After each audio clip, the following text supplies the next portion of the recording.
Hey everyone, it's Ashley Little from Wholesaling Out of the Box, and I am joined today by Jacob McPherson. And we are going to be talking about buying lists versus building lists. So you're going to see a lot of information about this online. Just some people that I follow personally say different things. So I've seen people that are like, yeah, building lists and going to the courthouse has never worked for me. So I buy all of my lists. And I can tell you that from our experience, it's totally the opposite. Every time we bought a list, we have not been successful. But when we build our own lists, we get really good deals out of it. So we're going to go through, explain a little bit about each of them, go over some pros and cons of each, and tell you about our experiences with that. So Jacob, why don't you tell us a little bit about I want to save you for building lists. So I'll keep talking for you guys and tell you a little bit about what it looks like to buy lists. So when you're buying lists, you're generally going to go to a website like List Source. That's the one we've used. Well, we've used a few in the past, but that I think is the most recent one. And you're going to go in and pick out zip codes. You're going to pick out different criteria, like you can do pre-foreclosure for a lot of them. You can do equity. What are some other categories you can pull from? Oh, tax code, probate, divorce, evictions, pre-probate is something that's coming out nowadays, apparently. Oh my God. I mean, there's a number of different lead sources that you can go after when it comes to buying lists. Yeah. Yeah. And then you can, like I said, vacant versus occupied. That's what I was really looking for. You can narrow it down by zip code and stack the lists so that everything that fits into these 4 or 5 categories is all in there, and that'll bring your list down. And that gives you a very targeted list to go after. So, and then there's normally a price per lead for this, and it goes down the more leads you buy at the same time. So it's more beneficial for you to buy a lot and then just use them for the next 60, 90, 120 days, whatever that looks like. But yeah, so that's basically what it looks like to buy lists. And Jacob, why don't you give us some pros of buying a list? It's super easy. That's number one.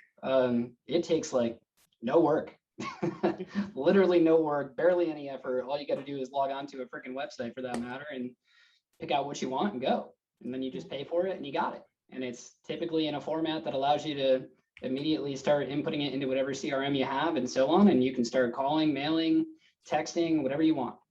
So the biggest pro is definitely the fact that it is just really, really easy to do that.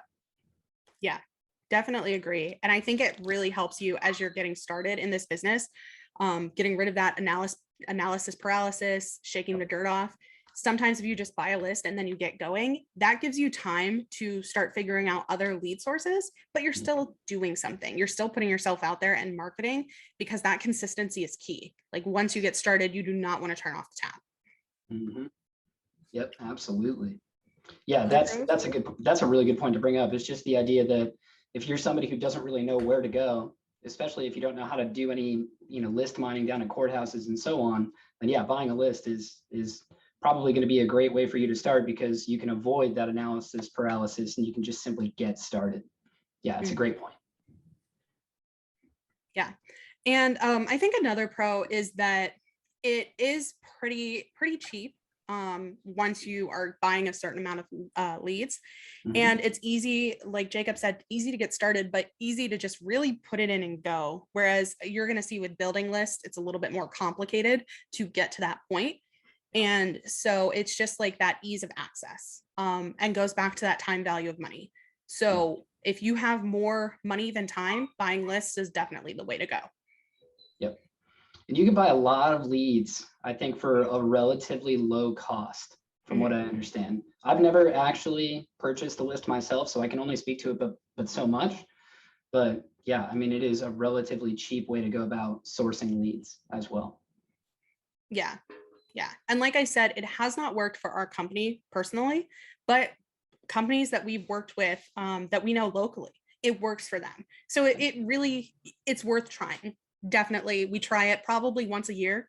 Yep. And Sean every time is like, yeah, I've got it. I've got a new list. I'm like, is it going to work? And he seems so convinced, and it never does. So then I get to say, I told you so. So really, it's not a bad day. Here, the full circle shake or whatever. Ashley 1, Sean 0. Yeah, it's actually like Ashley 4, Sean 0 at this point. But yeah, that's kind of where we're at. Okay, so cons. Do you want me to start on this or do you want to start on it? Yeah, you can go ahead. Okay, so one of the cons is that these lists are not updated all that frequently. Most of these websites are pulling in data from all over the country. And so they've got people on the ground, they've got online access, but it's not something that they're updating all the time. It's probably 3 to 6 months behind at least the courthouse data. So you've got people who have gone straight to that courthouse that are probably getting to those leads faster than you are. Yep. Definitely. Yeah. Jacob? I think another con is that because it is so easy to get these lists, everybody and their brother does it. Mm-hmm. Or at least everybody for the most part who is newer, who doesn't want to go and spend the time lead mining the actual courthouse, right? Because it's so simple, more people are going to have it. And so the amount of competition that you have regarding these lists is going to be much, much larger than what it will be if you're going down to the courthouse, especially based on the fact that, like Ashley said, there's a lag. So we know that lag is at least 3 months. If you are somebody who knows what you're looking for down at the courthouse and you can go and identify that information yourself and you can figure out what that process looks like, you are definitely going to have leads that these larger lists are not going to have yet. So from a sheer competition perspective, it is going to be much, much less if you can figure out how to go and do that yourself versus buying a list online. Yeah. And I think the timeline matters less depending on which list you're going after. So if you're going after equity, it's probably even better that you're waiting because they've got more equity in the house. But if you're going after something like probate or pre-foreclosure, generally probate goes really fast because people don't want to have to deal with it. And whether it's normally fast from when they file the initial probate documents, I should say. Sometimes people don't even file that until 2, 3, 4 years after someone's death. But once they've filed it, it's a pretty quick thing. And foreclosures, of course, we're racing against the clock on one right now where we've been trying to close on this for like 3 or 4 months. And we just got a letter that it's going to be foreclosed on in like a week and a half. And we're like, oh, you can't give us, like, you're part of the holdup, Mr. Attorney. We've been requesting these documents from you and we can't get them. And so we are racing against the clock, but everyone is trying their absolute best to get there. So foreclosure and probate, I don't know if you're going to be as successful with those if you're buying them. Code violations as well, because you will have new code violations that are going to come through the courthouse faster than what they're going to appear online in some of these lists, of course. Yeah. And then I think tax is somewhere in the middle. There are tax sales that happen in a lot of cities, not all. For example, in our area, Virginia Beach does not do tax sales. So we don't even pull that list because there's no incentive for them to want to sell. But most of the time it takes about 3, maybe 4 years of you not paying any taxes before it goes to a tax sale. So you've got some time there, but if it's right on that edge, then it could go really quickly. And once it's listed for tax sale, as we've recently found out, you can't take it off the auction site. It's done and dead. So you have to get to it and close before it's even put on the website and listed for that. So it could be helpful or not helpful. Yep. Okay. So any tips and tricks for buying lists? I know one thing Jacob's been talking about a lot about lately is list stacking. Yep. So maybe something about that with buying lists. Yes. Yeah, absolutely. So, I mean, we know that as investors, right, we really need 3 things to happen. We need the person to be motivated and we need them to want or need to sell, right? We need that house to be in a fixer-upper condition, and we need the price point or the equity to be a certain value where our number that we can buy at would actually make sense and the seller can actually achieve, right? So stacking criteria inside of these lists is incredibly important, and it's going to give you a much more targeted approach. Now, the argument has been made, and we've talked about this extensively within the company, which is great, right? This is one of the best parts about having a team, is does stacking eliminate any potential leads that you may be able to gather as well? Which is a great point, great question. And we don't even really fully know the answer to that question. But I will say this, when you are starting off and it is just you that is doing the cold calling and the marketing, and you don't have a team to rely on, you don't have cold callers to help you, right? You don't have anybody who's maybe marketing coordinator to assist with the level of marketing that you're doing.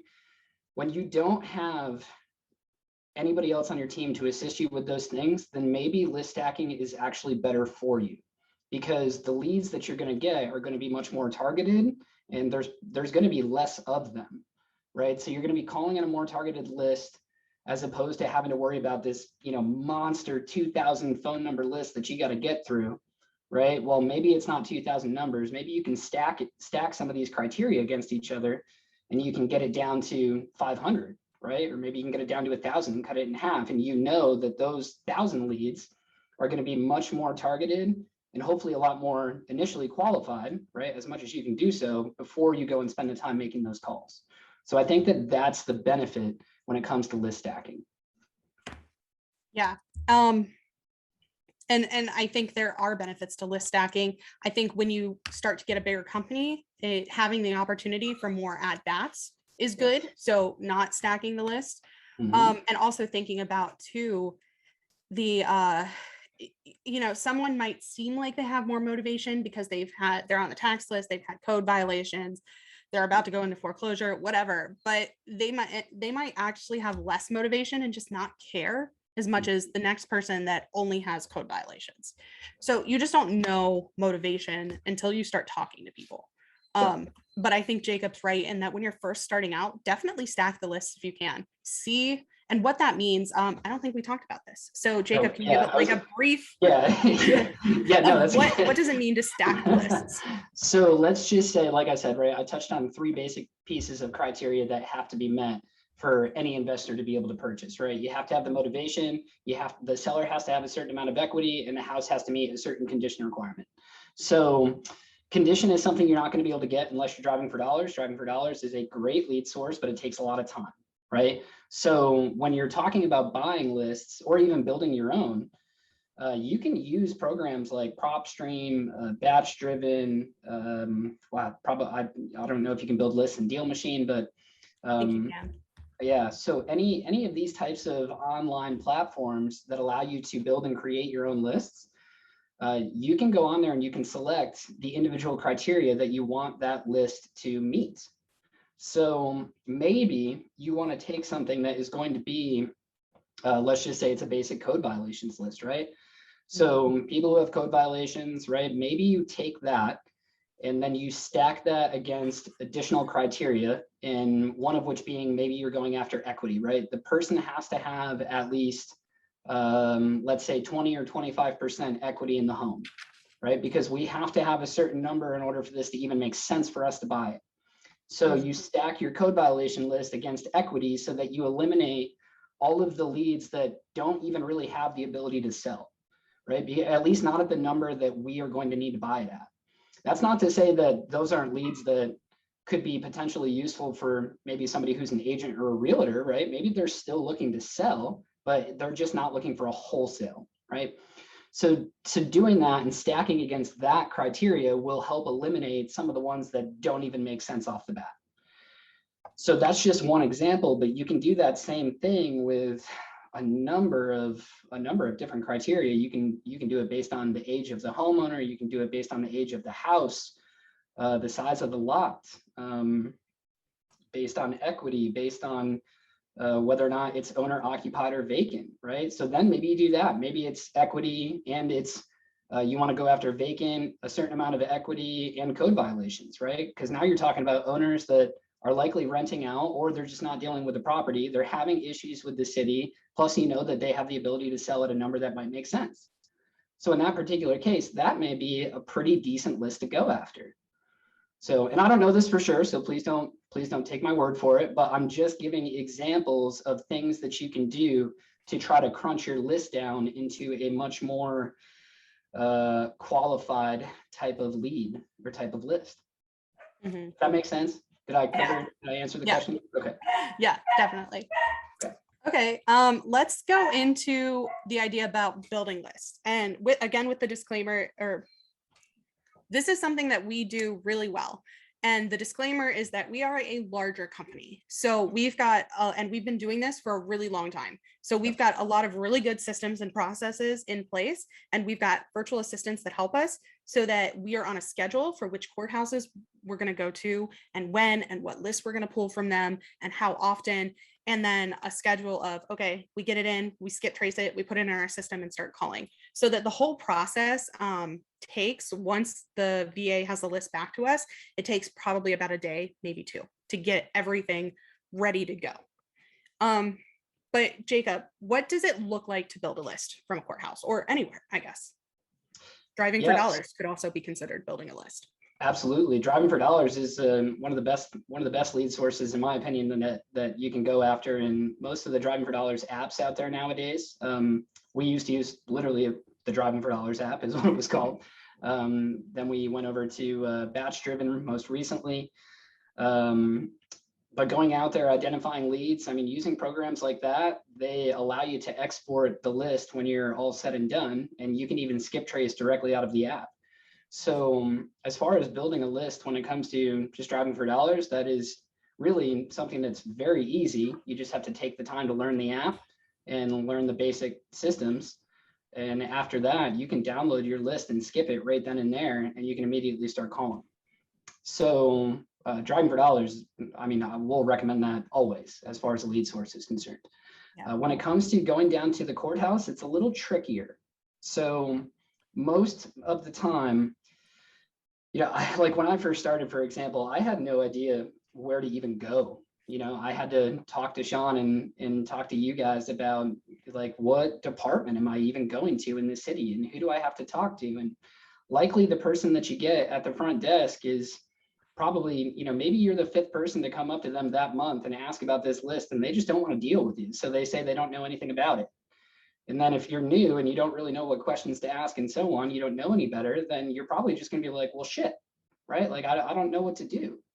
So there's some initial legwork and some initial learning that has to happen if you're going to go down and start asking for these lists at the courthouse.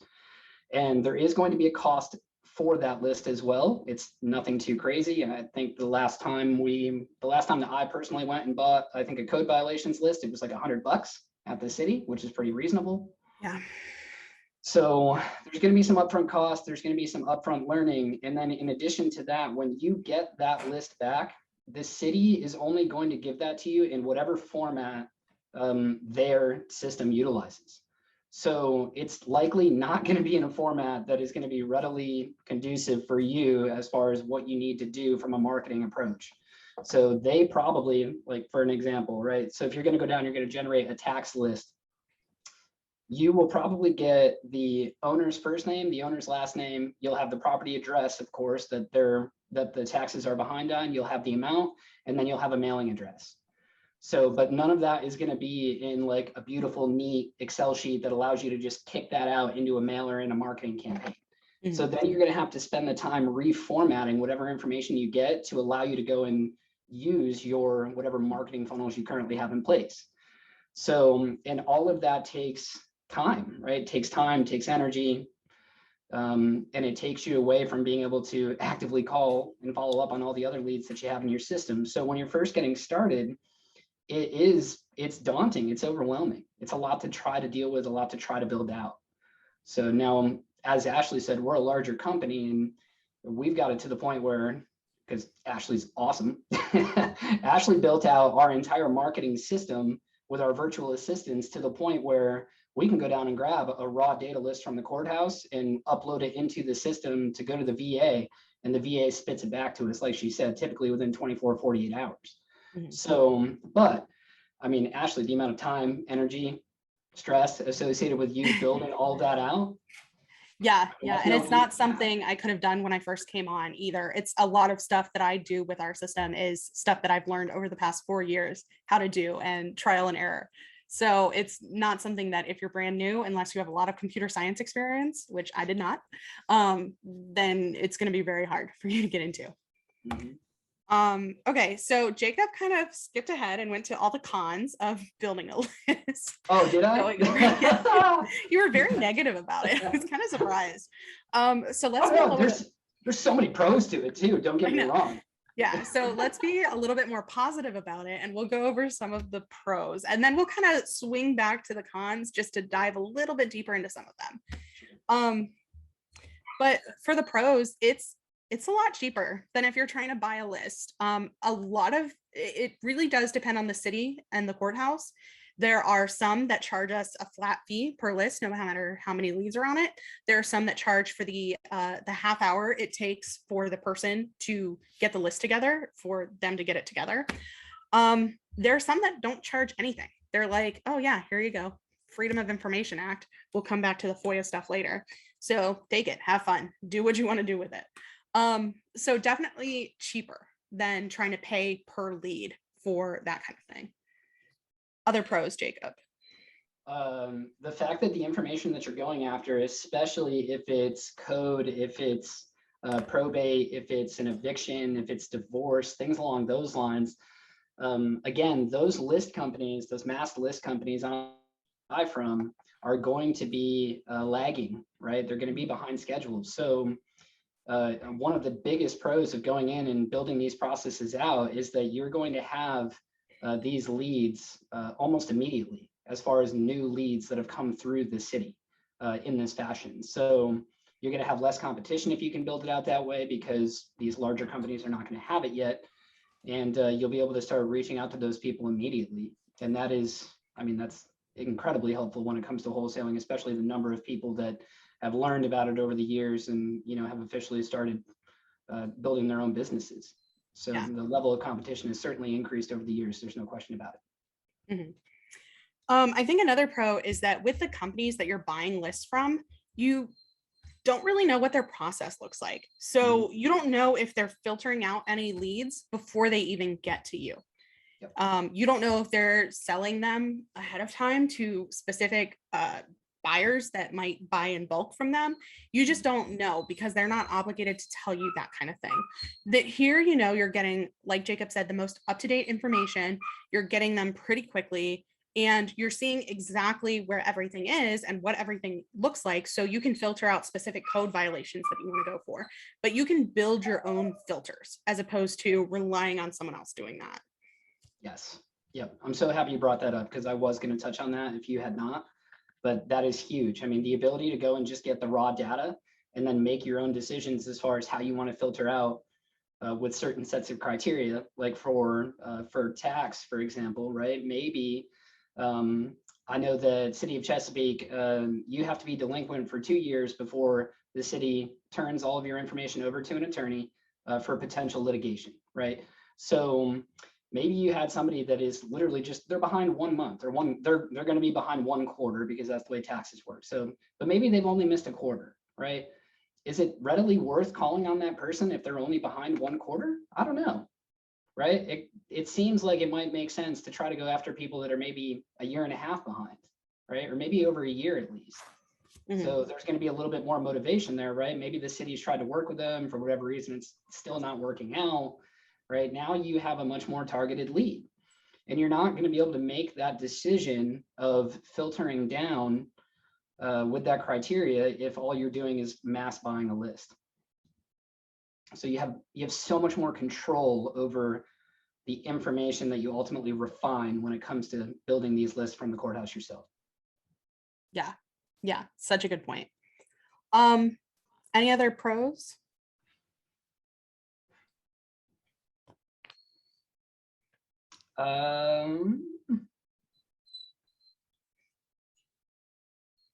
Those are the big ones. I kind of think that's it. Like I said, we definitely do this all the time. It's part of our daily kind of thing that we're running through. One other pro is, especially for things like probate and some of the some of those leads, you might be able to get the phone numbers directly from the courthouse, the ones that they have written down themselves. So A, you're able to not worry about skip tracing it, but B, you know that you're not getting 10 numbers back and they might not be correct, or one might be correct. You know that you have the right number. Yep. Um, I can think of one more actually. yeah, go for it. And it kind of just naturally happens. But when you go down to the courthouse and you start learning these processes and building them out yourself, you're also going to network with everybody that's down there. And you're going to start to build those relationships. And over the course of time, especially if you're growing your company, increasing the amount of wholesaling and real estate investing that you do, those relationships and those point of contacts are definitely going to be helpful for you moving forward, right? Maybe I don't have to go down. Maybe I can just call Sammy, right? Ask her what's going on and see if she can help me out, right? Maybe I can email her and get the information that I need as opposed to having to go down in person.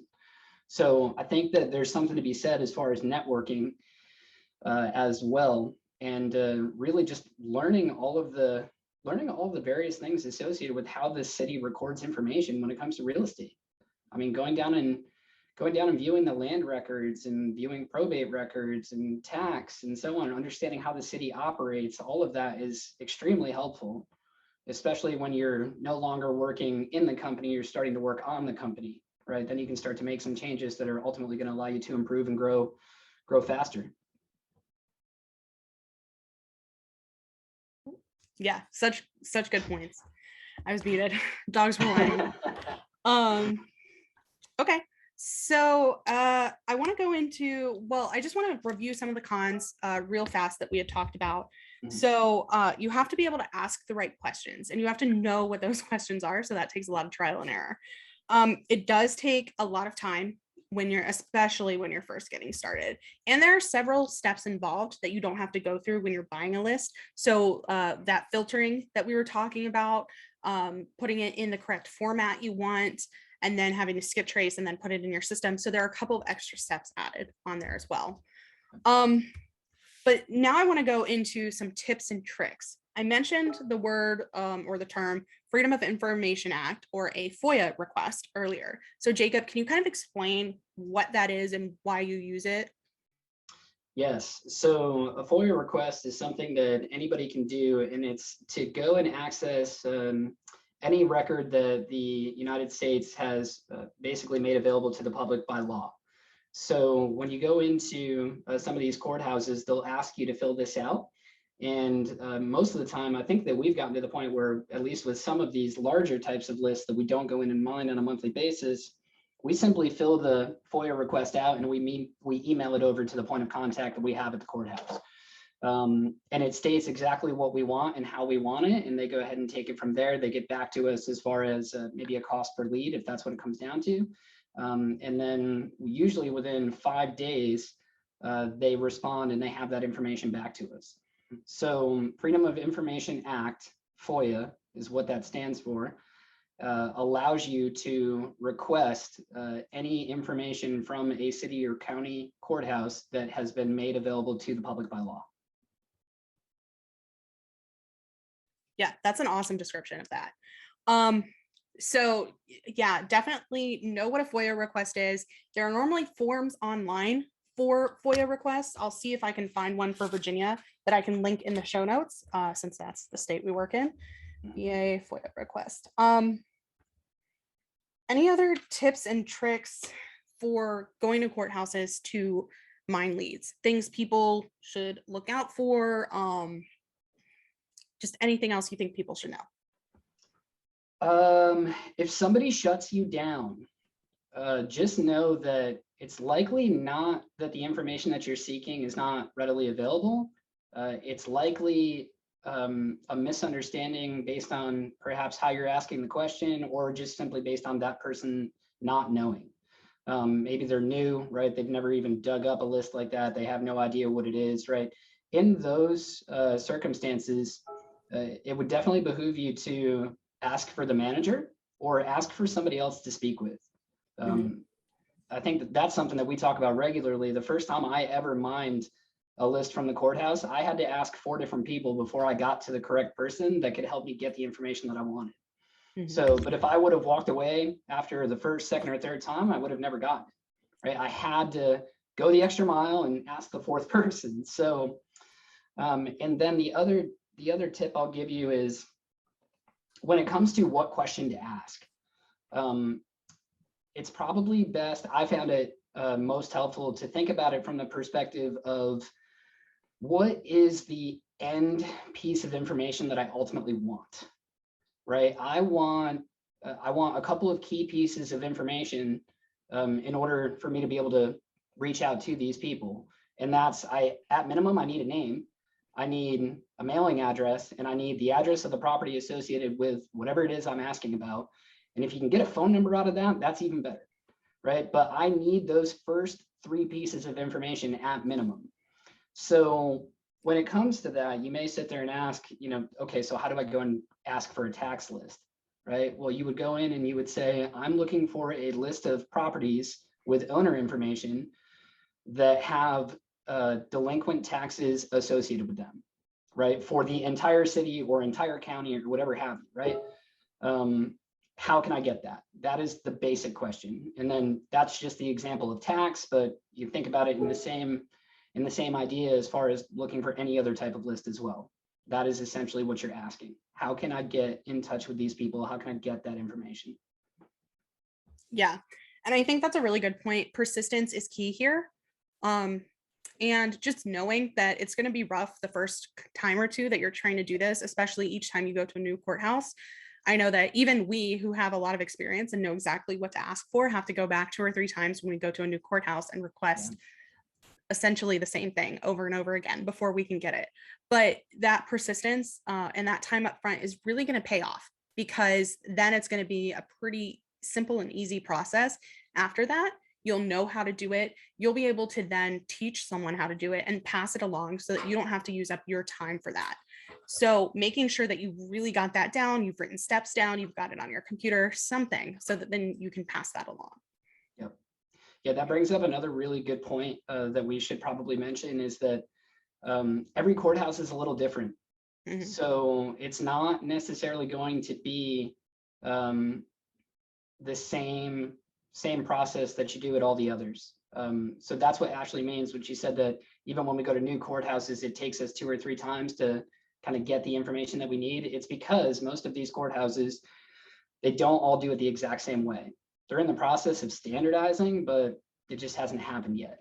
So, and depending on the courthouse that you're going to, right, again, maybe you run into those same issues where the first person you talk to just does not know any better. Yeah. And that is very, very normal. So great point. Great point.